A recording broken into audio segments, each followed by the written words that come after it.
Buenos días, hermanos. Es un privilegio poder abrir la palabra de Dios en esta mañana y darle cierre al libro que hemos venido estudiando de Ruth. La verdad que es un libro que he disfrutado. Para ser sincero, no estuve en una iglesia que lo hayan predicado entero el libro. No quiere decir que no lo hayan hecho, no fue el tiempo en que yo estuve. Pero la verdad que he disfrutado la serie. Y bueno, hoy vamos a terminar con ello.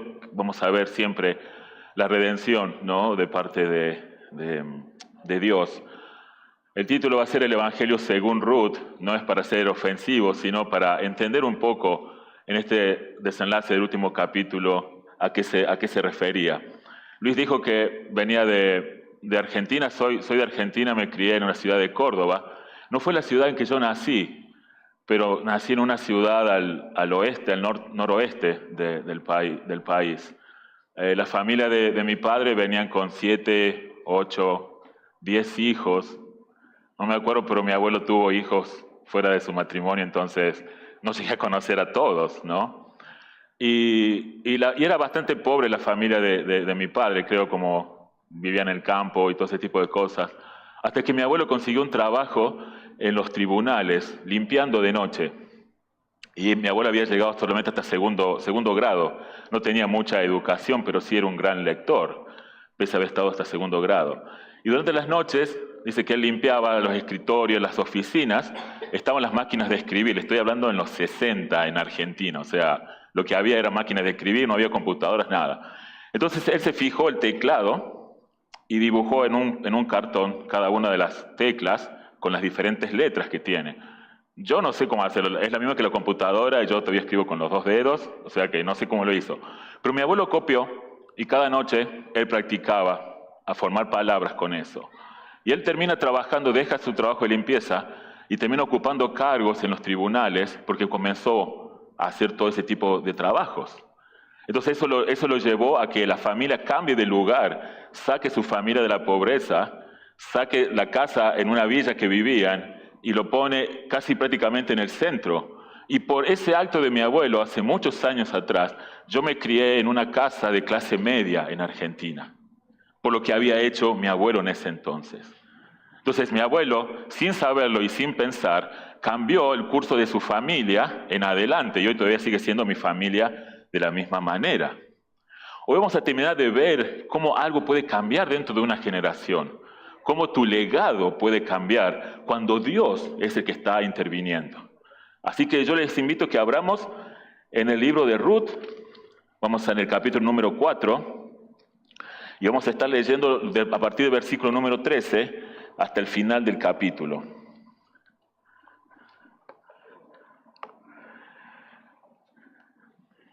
Dice así la palabra de Dios. Ustedes pueden leerlo en su Biblia, también lo tienen en su pantalla. Dice: Boaz tomó a Ruth y ella fue su mujer y se llegó a ella. Y el Señor hizo que concibiera y ella dio a luz un hijo. Entonces las mujeres dijeron a Noemí: bendito sea el Señor que no te ha dejado hoy sin redentor. Que su nombre sea célebre en Israel. Que el niño también sea para ti restaurador de tu vida y sustentador de tu vejez. Porque tu nuera, que te ama y que es de más valor para ti que 7 hijos, lo ha dado a luz. Entonces Noemí tomó al niño, lo puso en su regazo y se encargó de criarlo. Las mujeres vecinas le dieron un nombre y dijeron: le ha nacido un hijo a Noemí, y lo llamaron Obed. Él es el padre de Isaí, padre de David. Estas son las generaciones de Fares. Fares fue el padre de Esrón, Esrón el padre de Ram, Ram el padre de Aminadab, Aminadab el padre de Nazón, Nazón el padre de Salmón, Salmón el padre de Booz, Booz el padre de Obed, Obed el padre de Isaí, e Isaí fue el padre de David. Para una historia de amor que veníamos viendo, es el final más raro que uno puede encontrar, ¿verdad? Viene hablando de esta moabita y cómo podemos que se enganche con vos y ver todo el trabajo que hizo vos para al final poder casarse. Y en lugar de terminar diciendo y vivieron felices por muchos años, termina con una genealogía. Súper raro. El domingo pasado Luis venía hablando del capítulo número 4 hasta el versículo número 12, cuando los ancianos, después que él redime a Ruth con aquel pariente más cercano que la familia tenía, y casi con palabras proféticas dice que este hijo sea como la casa de Fares, etcétera, etcétera, ¿no? Y de golpe, versículo número 13 dice, vos tomó a Ruth, ella fue su mujer, se llegó y Dios le dio un hijo. Prácticamente pasa por alto la boda, no tenemos detalles de la boda, directamente pasa al hijo. Y uno esperaba, aquellos que les gustan las bodas, mis hermanas vieron todas las bodas reales de Inglaterra y yo me aburrí un montonazo, pero hay gente que le importa todo eso de las bodas. Y acá la Biblia pasa por alto todo eso y va directamente a vos que toma como mujer y dice, y fue Dios que hizo que concibiera a Ruth. Es interesante, entonces uno se puede preguntar y dice, ¿por qué pasó por alto? ¿Por qué se pasa por alto la boda, por ejemplo, ¿no? Y directamente vamos al niño y todas las alabanzas y terminamos con una genealogía, dictando una genealogía. Quizás porque el punto culmine, el punto más importante, no sea la boda, sino sea el niño. Quizás no se da detalles porque el autor decía eso no es lo importante. Y es acá cuando toda la historia da un giro para apuntar hacia otro lado. A mí me encantan las películas y las historias que uno va creyendo ver todo lo que va pasando en la trama y en los últimos minutos cambia y da un giro de tuerca, como se dice, y de golpe era otra historia, era otro final, nadie se esperaba todo eso. Bueno, sucede acá lo mismo. Veníamos hablando de la historia de amor de Ruth, de Boaz, un gran hombre que pudo redimir a Ruth y a la familia, y de golpe deja de tener importancia. Boaz ya no aparece, ya no habla, Noemí no habla, Ruth no habla, sino las mujeres hablan y están alabando por la venida de un niño. Y cambia todo el enfoque al cual veníamos haciendo. Entonces, pero hay un matrimonio, en ello podemos ver y encontrarnos, pero pasa por alto la boda. Y uno se pone a preguntar, si yo les pregunto, ¿quieren tener la mejor boda? Porque las bodas son carísimas. ¿Quieren tener la mejor boda de su vida o un matrimonio que dure 40, 50 años? Todos vamos a elegir, quiero creer, el matrimonio que dure 40 a 50 años. Porque si el mejor día de tu vida, de tu matrimonio, fue tu boda, hay problemas, ¿verdad? Entonces pasa por alto ello, pero el matrimonio está retratando la redención. Es la primera institución que Dios da, crea al hombre, crea a la mujer. Dice que ambos se unen, el hombre dejará a la mujer, el hombre dejará a sus padres, se unirá a la mujer y ambos serán una sola carne. Es la primera institución a la cual Dios deja y nos deja a la tierra, a las personas. Y el matrimonio es lo que más se pasa por alto, lo que más se pasa por arriba. ¿Verdad? Ya a nadie le importa casarse. Nos gustan los derechos, los beneficios de ser casado, pero ya nadie toma ese camino que Dios lo está haciendo y que Dios lo diseñó y que fue la primera cosa que Dios dijo que hagan. Entonces de golpe aparece Boaz que se toma por mujer a Ruth y se casa con ella y Dios da un hijo. Vale decir, como se dice, hicieron todas las cosas en regla como que Dios esperaba. Porque poco a poco vamos a ir viendo a qué apuntaba y el beneficio que trajo ese casamiento. No perdamos de vista que Boaz quería primero que casarse con Ruth, él quería que Ruth sea redimida. No pierdas de vista eso. No pierdas de vista que él dijo, ok, yo voy a casarme con Ruth porque la amo, porque lo que fuese que es linda, todo lo que podemos pensar. Él quería que Ruth sea redimida, ya sea por el pariente más cercano o por él. Más allá de casarse, él quería que sea redimida. No perdamos de vista ese punto para poder entenderlo. ¿Por qué? Porque el momento cumbre de toda la historia es el nacimiento de ese niño. El momento cumbre de la historia es el nacimiento de ese niño. Vimos toda la vida de Noemí, vimos a Ruth cómo pasó, vimos a Boaz, el hombre piadoso que era, pero el momento cumbre es el nacimiento del niño. Por eso deja los últimos 12, 13, 14 versículos hablando de ese mismo niño. La primera institución que Dios da es el matrimonio. Y saben que el matrimonio es una fuente de ayuda, consuelo y protección para las personas, para las iglesias y para la sociedad en general. Y a veces no podemos pensarnos de este lado, no nos podemos pensar desde esta forma de ver. El matrimonio es un pilar fundamental en la sociedad. No podés conseguir una sociedad sana con matrimonios que no son sanos, una cultura sana con matrimonios que no son sanos. No podés tener una iglesia sana con matrimonios que no son sanos. Y es pilar porque sabemos que un hijo necesita de un padre. Y no nos podemos comer la mentira que podemos escuchar de hoy que la mujer no necesita más el hombre, porque sí los necesita. Y el hombre también necesita de la mujer, porque es un diseño de Dios. Y es pilar fundamental para la sociedad. Noemí encontró en el matrimonio de Ruth y Boaz, encontró que fue consolada después de la pérdida de su marido, las dos muertes de su hijo, haber vuelto a su tierra natal, y fue consolada, redimida por el favor del matrimonio de Boaz. Ruth, siendo moabita, extranjera, pagana, viene a una ciudad que no conocía, es redimida, se casa y ella es consolada, es protegida y es de consuelo.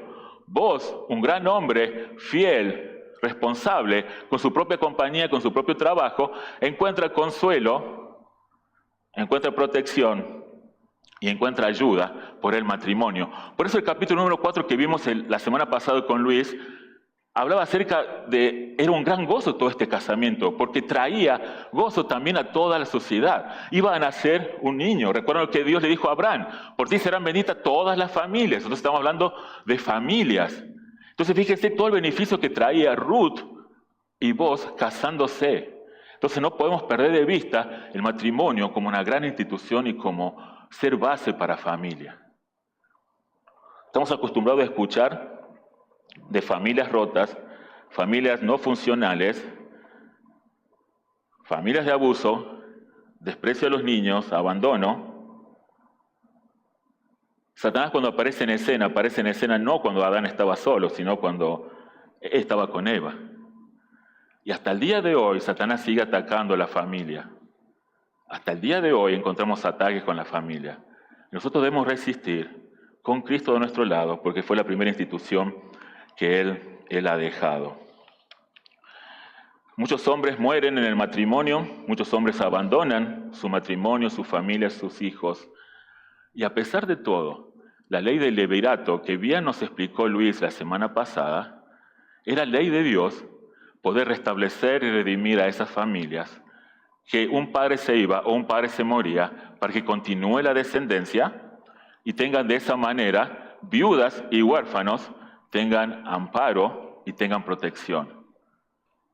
Buscan la Biblia, los apóstoles estaban preocupados por las viudas también. Nosotros como iglesia debemos pensar de esa manera. Dios es grande en su ley, que estableció de la manera en que sigamos preocupándonos y sigamos cuidando de viudas y de los hijos. Y como iglesia vamos y necesitamos hacer lo mismo.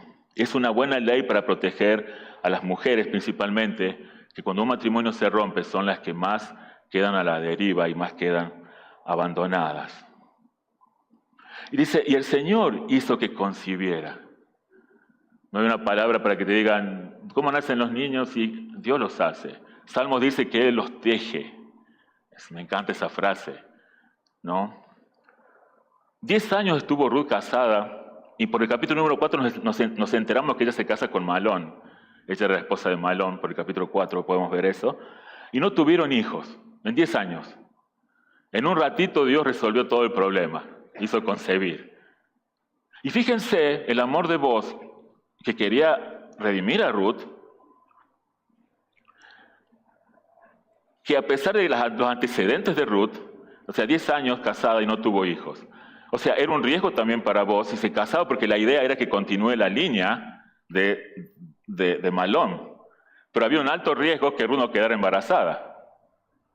Y a pesar de todo, los hombres que salen en el capítulo 4 les dicen que este sea como la casa de Fares y que tengas hijos y todo, que tengas hijos de esta joven, con un antecedente de muy pocas posibilidades.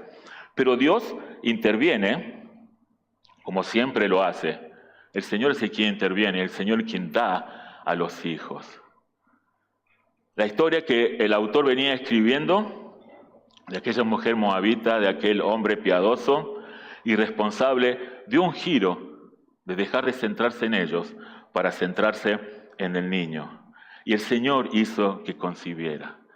Empezamos a revelar o develar los planes de Dios que tenía para esta familia, que también, como dijo Luis la semana pasada, nos afecta también al día de hoy por esa misma unión que Ruth y Boaz tomaron. Entonces, podemos decir que un matrimonio es pilar y base de la sociedad.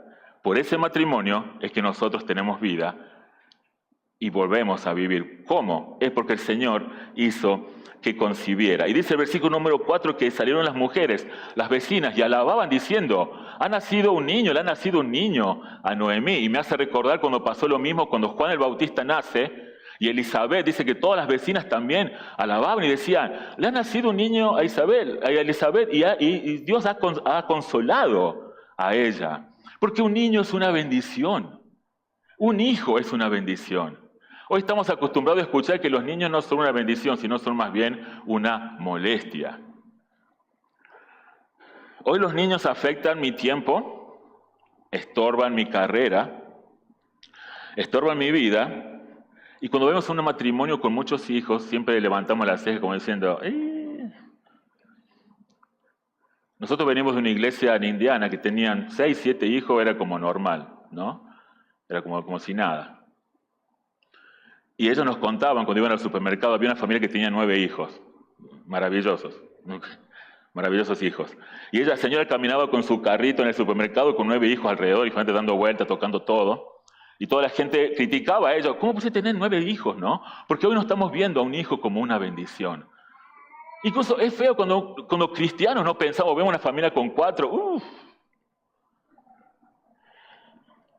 Salmo 127, versículo número 3 dice, los hijos son un regalo del Señor, los frutos del vientre son vuestra recompensa.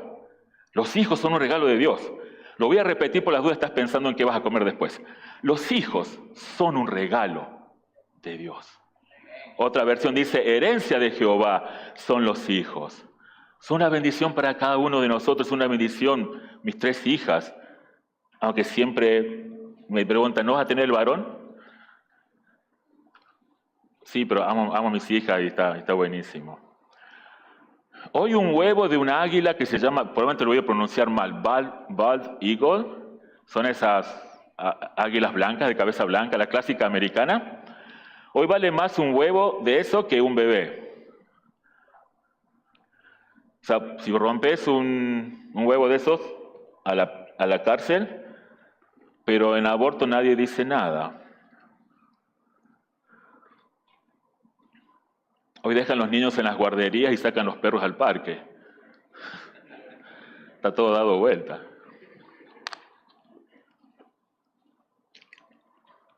Esta semana, una gobernadora que no voy a nombrar, Massachusetts firmó una ley que aplaza las 24 semanas para tomar aborto, y vos podías ver un montón de mujeres aplaudiendo con ello.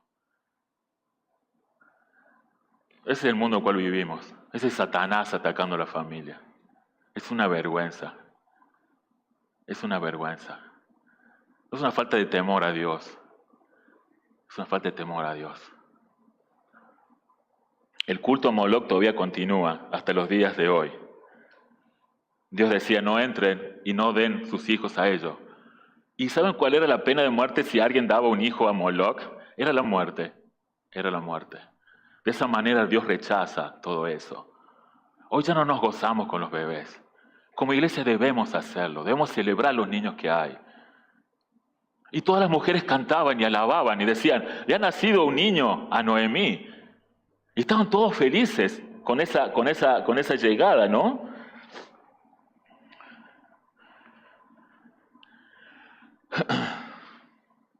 ¿Por qué cambia?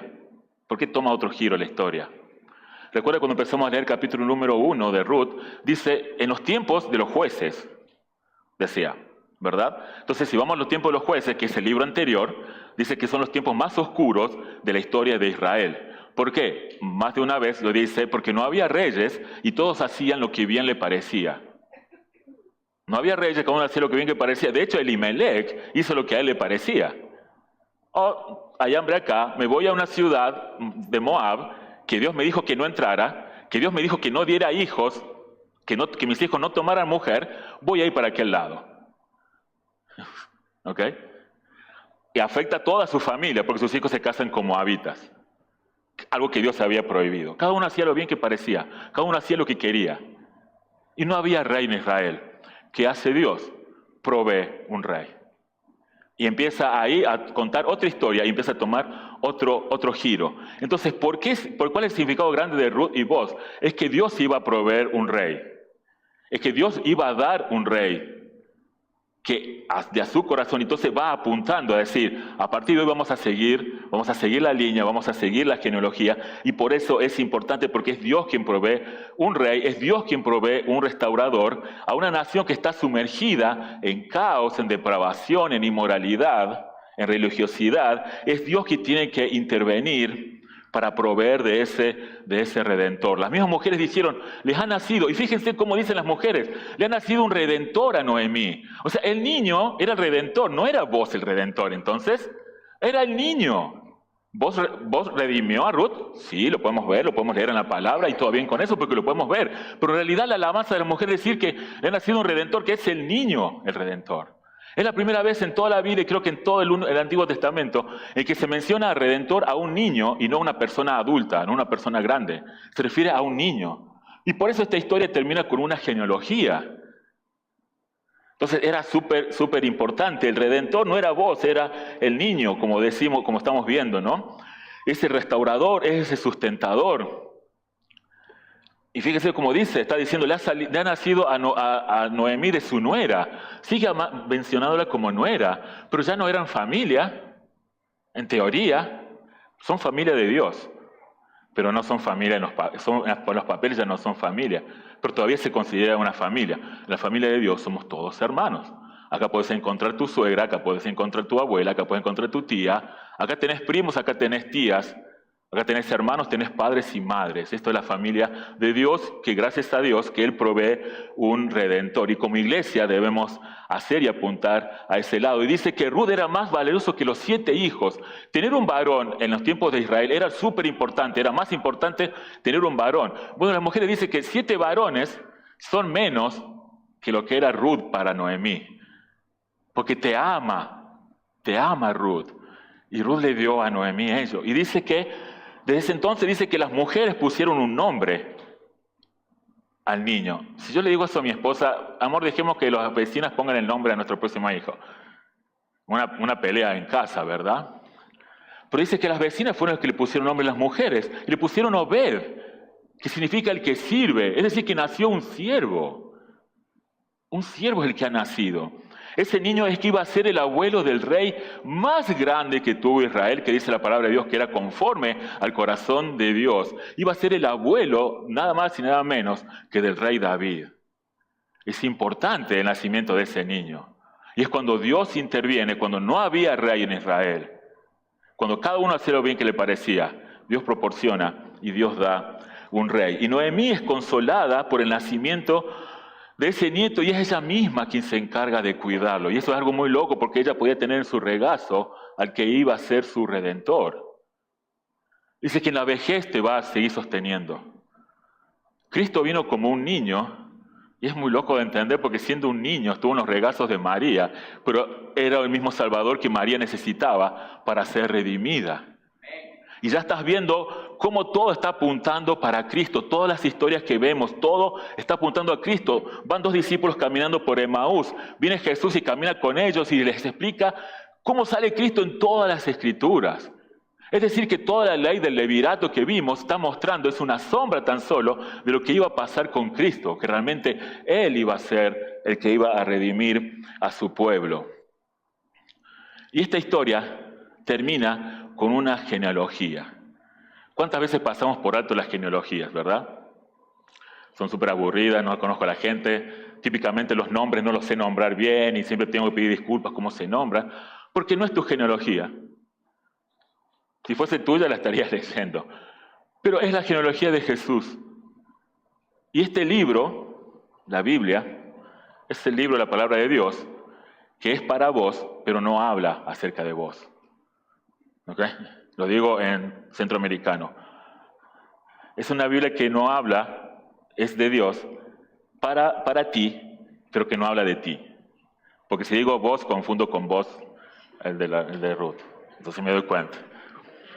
Empiezo de vuelta todo, entonces.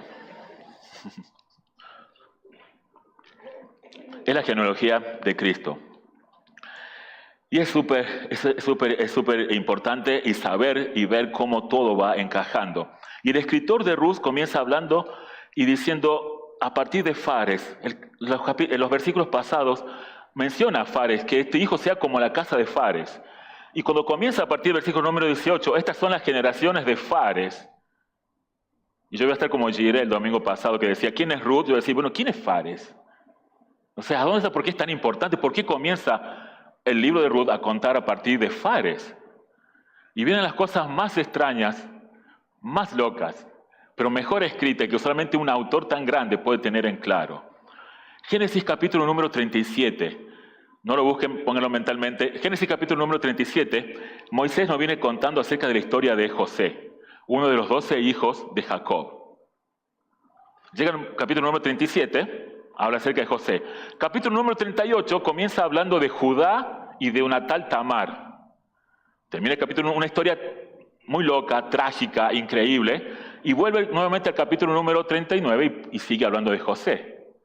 Y uno dice, ¿qué tiene que ver? Es como puesto mal pegado. Tiene mucho que ver. Tiene mucho que ver.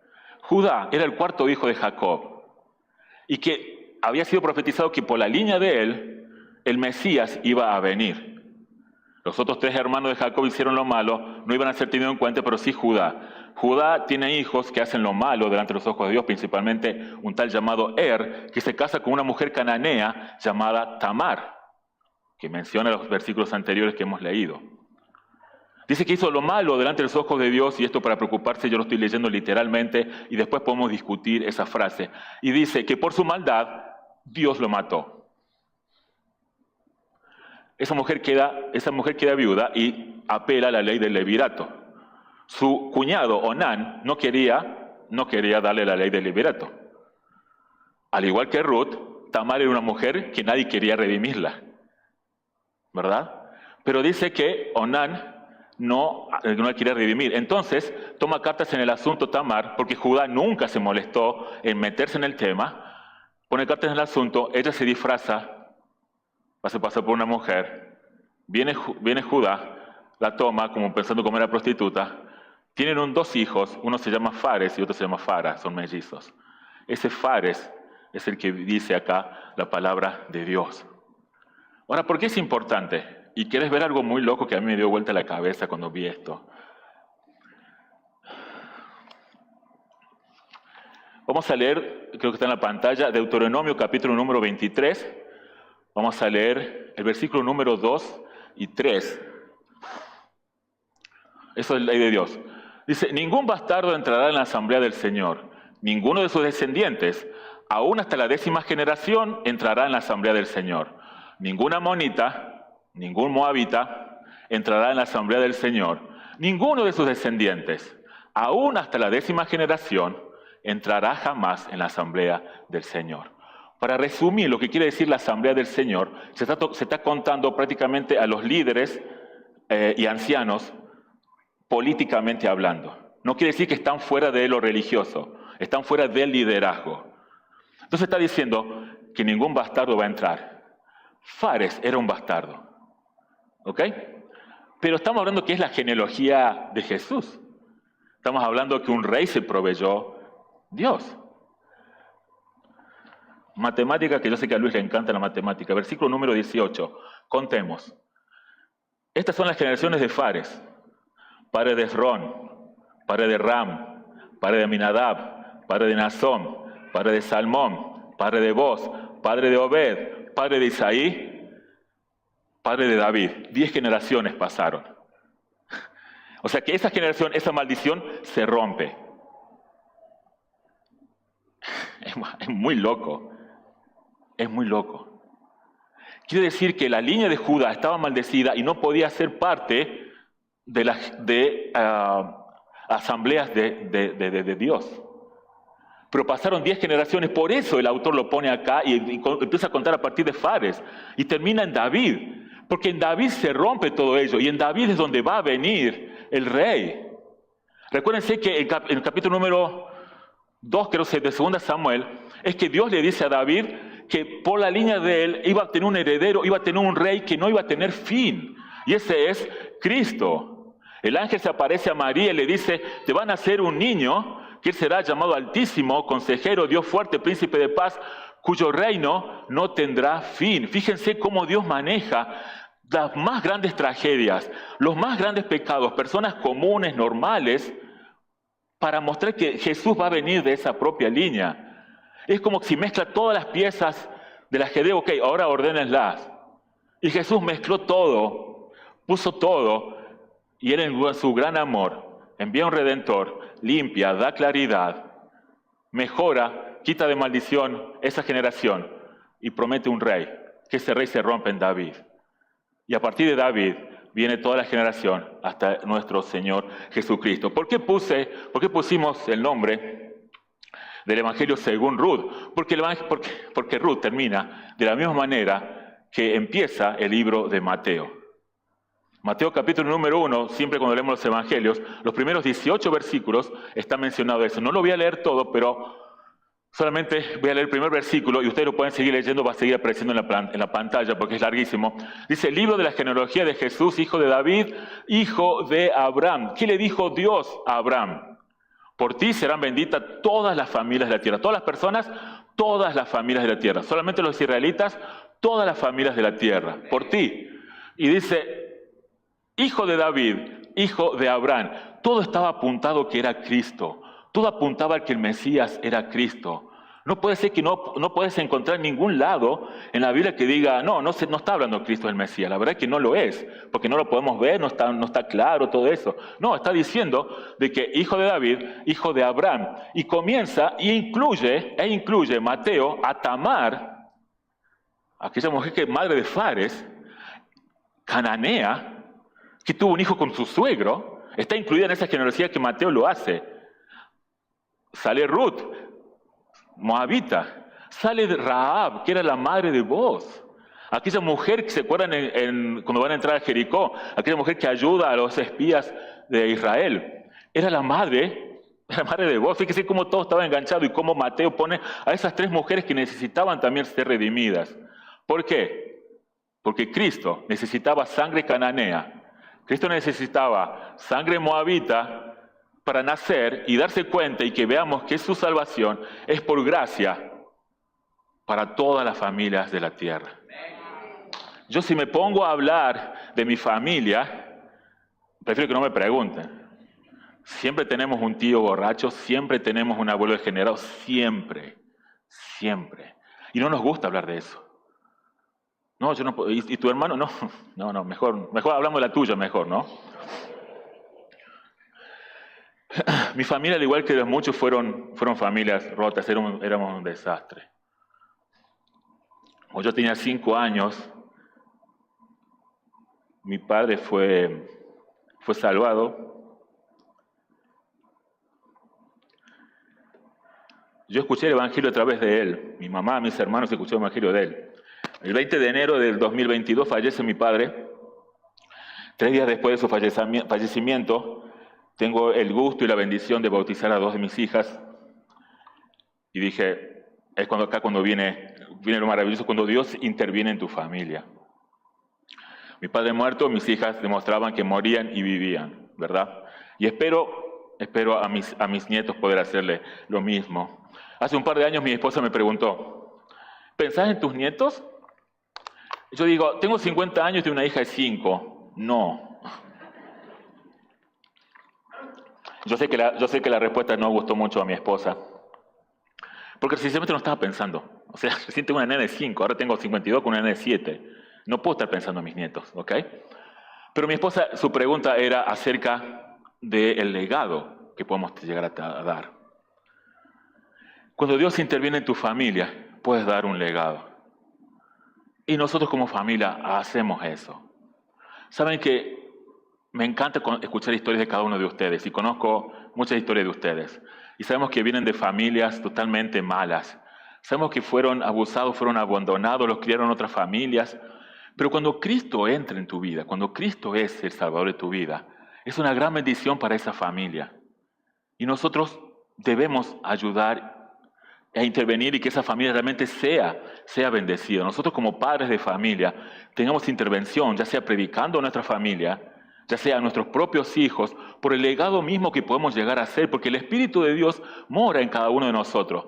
No un espíritu que se parece, no un espíritu que dice ser, no un espíritu que hace las veces de Dios, del Espíritu de Dios, es el propio Espíritu. Es Dios entrando, es Dios estando con vos en tu propia familia, a la cual vos también podés intervenir, vos también podés enseñarle, para que tu legado, para que puedas dejar un legado en la tierra. Y eso es lo que pasó cuando este niño nace y entra en vos, se casa Raúl, se casa vos, se casa Ruth, y cambia toda la familia, hasta llegar al Mesías. Y eso es algo grande que nosotros podemos tener en esto, ¿no? Yo sé que sufriste mucho, pero déjame decirte que Cristo es nuestro consuelo y que por ese casamiento también para nosotros va a ser nuestro consuelo. Me gustó una palabra que Luis usó, un título que Luis usó la semana pasada. Él habló acerca de redentores fallidos. Muchas veces pensamos que nuestro redentor es nuestro presidente, un gobernador, un abuelo, una hija, un hijo, un padre, un tío, un esposo, una esposa. Y muchas veces pensamos que ellos son nuestros redentores. Vos podés tener una buena esposa, pero una muy mala redentora. Vos podés tener un buen esposo, pero un muy mal redentor. Podés tener un abuelo, un buen abuelo, pero un muy mal redentor. Y saben que Dios veía que necesitamos de un redentor, y es Él quien proporciona ese redentor. Había jueces que estaban por el momento, había jueces que juzgaban y que ayudaban y que lideraban el pueblo de Israel, pero morían. David, un gran rey, tenía sus fracasos. Salomón, ni hablar, ¿no? Todo lo que cayó después con todas sus mujeres. Nuestro presidente, nuestros políticos, todo lo que puede ser, todo el mundo falla. Y es ahí cuando viene la historia del pariente cercano. Es allí cuando vemos que realmente la ley de Liberato estaba hablando de Cristo.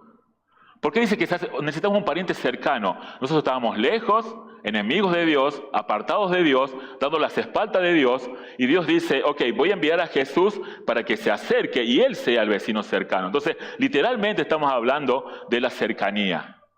Nosotros somos los que estamos perdidos, no Dios, no Cristo. Nosotros fuimos encontrados por Él, porque nosotros no le buscábamos. Entonces fue Él que se hace un pariente cercano para redimirnos, para darnos de la salvación. Es Él mismo. Entonces, todo lo que estuvimos viendo acerca de vos, todo lo que estuvimos viendo acerca de Ruth, trataba y estaba mostrando que era Cristo. Y estamos acostumbrados, cuando mencionamos a las iglesias, estamos acostumbrados a esperar milagros. Y creemos todo a través de los milagros, ¿no? Mi iglesia hace muchos milagros, o ese pastor hace muchos milagros. Y esperamos ver milagros y milagros y milagros. ¿Saben cuál es el mayor milagro? Que Cristo tomó tu vida muerta en pecado, lo transformó y le dio vida. Ese es el mayor milagro que puedes llegar a tener. Entonces, cuando alguien te pregunta, ¿hay esos milagros como en tu vida? Sí, te transformó a vos que ya estabas muerto. Porque yo me acuerdo cómo era fulano de tal, yo me acuerdo cómo era yo antes. Y cómo Cristo te transforma. Y Él se hizo cercano para poder transformarnos. Jesús nos salva porque Él es un Salvador. Nosotros somos los que estamos perdidos. Él nos cambia y nos justifica nuestros pecados y nos da el camino de santidad. Con el nacimiento de Obed, Dios vuelve a sus fuentes y Dios vuelve a mostrar lo mismo que hizo en Génesis capítulo número 3, versículo número 15. Promete un Salvador, un Redentor que iba a nacer de la mujer. Todos los años que pasaron, muchas veces te olvidas, muchas veces no te das cuenta, pero vuelve nuevamente de un nacimiento, de una unión, que Dios interviene y nuevamente pone un Redentor, vuelve a hablar la línea del Redentor para que después naciera Cristo y sea nuestro verdadero Redentor. Es una gran historia de amor, pero principalmente es una gran historia de redención. Eres nuestro Salvador. Ese casamiento, ese nacimiento que Dios intervino, es por el cual hoy nosotros podemos ser salvos y estar en este lugar. Como matrimonio, amen sus hijos, caminen en los caminos de Dios. Si tuviste una familia difícil, puedes intervenir, puedes orar, puedes cambiar el legado porque Cristo entró y está contigo. Como iglesia, amemos los niños, amemos las viudas, seamos felices, gocémonos cuando alguien queda embarazado, identificámonos cuando alguien pierde un niño. Diciembre llega siempre y decimos, tenemos buenas nuevas, les ha nacido un Salvador y celebramos ese nacimiento. Todos los nacimientos necesitamos celebrar. Y es interesante porque cuando el momento que más el mundo necesitaba de un Salvador, Él lo envía en forma de niño. Y Obed nace nuevamente y por Él, que Dios interviene, es que hoy podemos tener vida eterna. Tengamos una oración.